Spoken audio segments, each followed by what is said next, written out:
Billionaire pretended to be asleep to test the honesty of his black maid's little girl, and what he saw stopped him cold. The safe in his corner office stood open, a mountain of cash exposed like a temptation laid bare. Alexander sat perfectly, still in his leather chair, eyes half closed, breath even, watching the night's quiet visitors. Monica Reed, a woman who had cleaned his offices for years, arrived for her shift with her 6-year-old daughter Lily, clinging to her hand. Lily wore tiny pink gloves Monica had bought so the child could feel useful while staying with her mother during school holidays. Alexander had arranged this moment with careful, private cruelty, betrayed by a trusted partner who had siphoned millions from the company. He had decided at 45 that people were impossible to trust. He would leave the safe open, let a fortune sit in plain sight, and see who took advantage when no one was watching. Monica went about her work with quiet focus, straightening bookshelves and wiping surfaces. Lily, like all children, was curious. She wandered to the table beside Alexander's chair and peered at the bills with wide, astonished eyes. It was more money than she had ever seen. Alexander braced for the inevitable disappointment. He had watched countless people lie and take. When given a chance, his faith in human decency had been worn thin. What Lily did next left him motionless. She didn't pocket a single bill. Instead, she noticed the disarray, stacks of mixed denominations and haphazard folds, and began to sort the money as if it were a puzzle. Small hands moved with surprising care. She separated notes by value, aligned corners, and stacked them into neat piles. It was the work of a child taught simple, earnest lessons. Treat what isn't yours with respect. "Mommy," she whispered, "Mr. Grant's money is messy.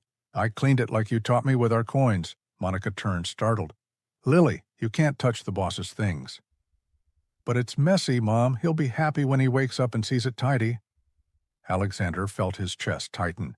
Here was a child who probably never held more than a few dollars, organizing a fortune rather than taking even a cent. She told her mother plainly what she had done, with the innocent honesty of someone who had nothing to hide.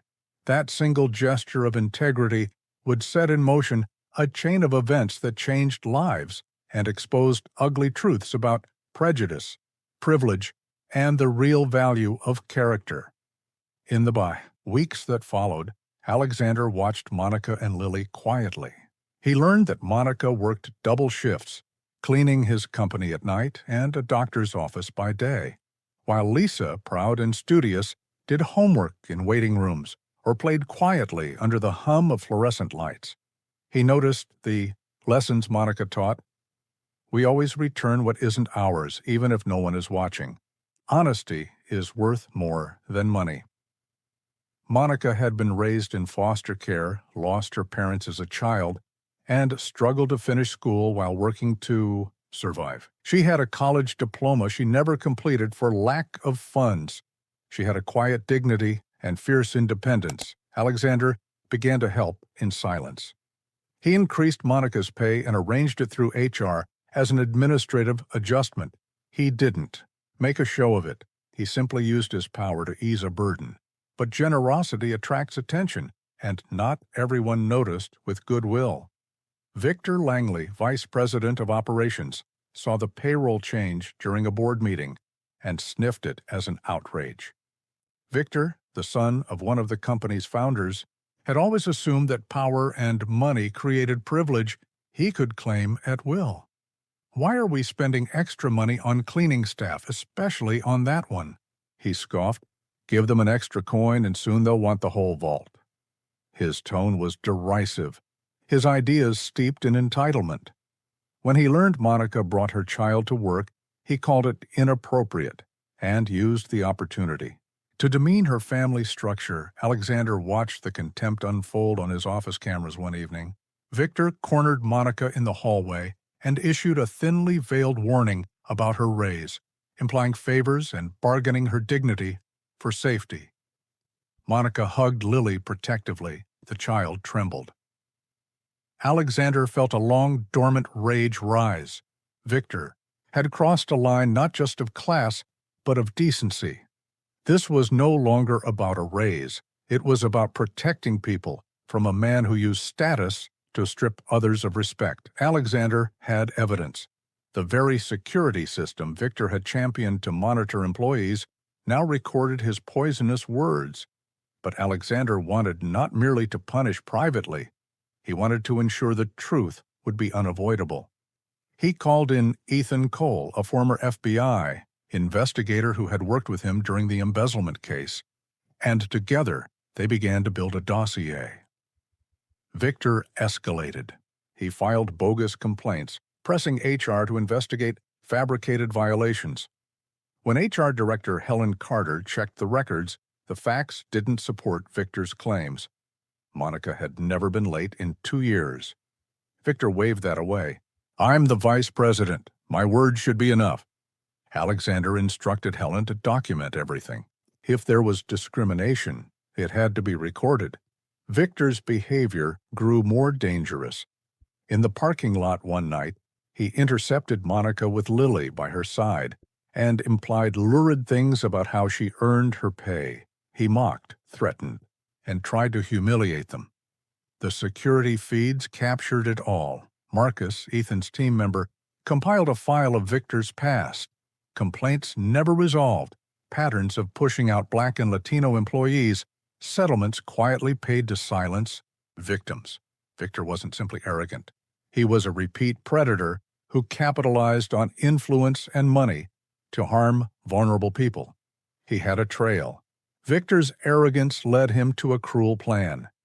He plotted to plant a valuable item in Monica's cleaning cart, orchestrate a scene to catch her, call the police, and force her resignation. He boasted of it in a phone call to his father, confident his family's reach would make any fallout disappear. That call, too, was recorded. When Victor executed his scheme, Alexander was ready. Victor slipped a watch into Monica's cart and lingered in the wings, certain his trap would succeed.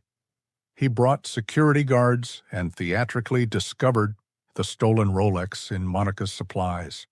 Monica declared she had never seen it. Lily cried, frightened. Victor called the police. That's when Alexander stepped into the light. He entered the office with Ethan, Marcus, and 3 investigative journalists he had quietly invited. Victor's face, flush with triumph moments before, drained when Alexander announced they should hang up the phone. "My watch?" Alexander asked with a chilling calm.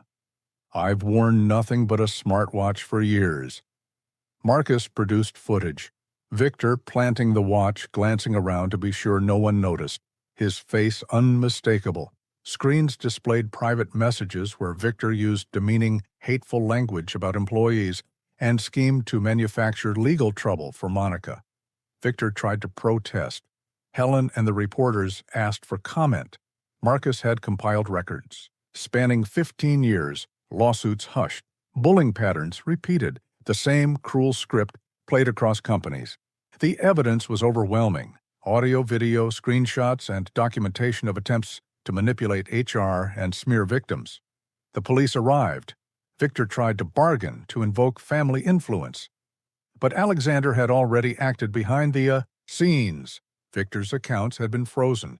The board had been alerted. And a vote had begun that same morning to force the Langley family to sell their shares. Journalists prepared to publish. Victor's safety net unraveled in public. Monica, stunned and relieved, asked Alexander if he had known. "I knew he was cruel," he said softly. "I didn't realize how far he would go until I saw the proof. I couldn't stand by." Lily approached Alexander timidly. "Will the bad man stop scaring Mommy now?" He knelt to her level. "No, sweetheart. He won't bother you again." Victor was arrested, charged with conspiracy to fabricate evidence, harassment, and discrimination. The fallout was not only legal, it was social and financial. His father distanced himself. His family's standing crumbled. Companies he had once moved between quickly severed ties. The private messages resurfaced across media, and his reputation was destroyed. For Monica, life shifted. Alexander offered Monica a new role and a chance she had long been denied. When he discovered Monica's unfinished business degree hidden in a drawer of pay stubs and bills, he arranged for her to finish it and created a position that matched her talent. Director of Employee Services, a role designed to protect workers and ensure fairness. Her first act was to establish a scholarship program for employees' children. Lily became its first beneficiary. Months later, Monica walked the corridors, not as a cleaner, but as a leader. Lily, now attending a top private school, dreamed aloud of becoming a lawyer so she could help people who needed someone to stand up for them. Alexander watched, moved, at a distance that felt right. He had learned something bigger than how to spot theft. He had learned that real strength is used to protect, not to dominate. Victor's fall was absolute.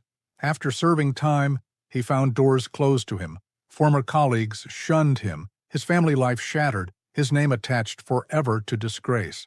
Public records, news stories, and the seeds of his own behavior ensured that rebuilding any semblance of his former life would be impossible. Alexander used the incident to transform his company. He launched a fair chance initiative, instituted transparent reporting systems, and made funding available for education and advancement among staff who had been overlooked. The company became a model for inclusion, recognized in the press and in corporate circles as a place where integrity mattered. Years later, at a Jubilee event honoring the scholarship program, Lily hugged Alexander and whispered, "Thank you for believing in us." Alexander's eyes glistened. "No," Monica said simply, taking her daughter's hand. "Thank you for reminding us what matters." Alexander often said in speeches that the most powerful lesson he ever received was from a child who tidied what wasn't hers. It was a lesson about broken trust being mended not through retribution alone, but through building something better. If this story moved you and you believe in the power of simple honesty and standing up for what's right, please like this video, subscribe for more stories that restore your faith in humanity, and share it so someone else can be inspired. Leave a comment with the one thing from this story that stuck with you. I read every single one.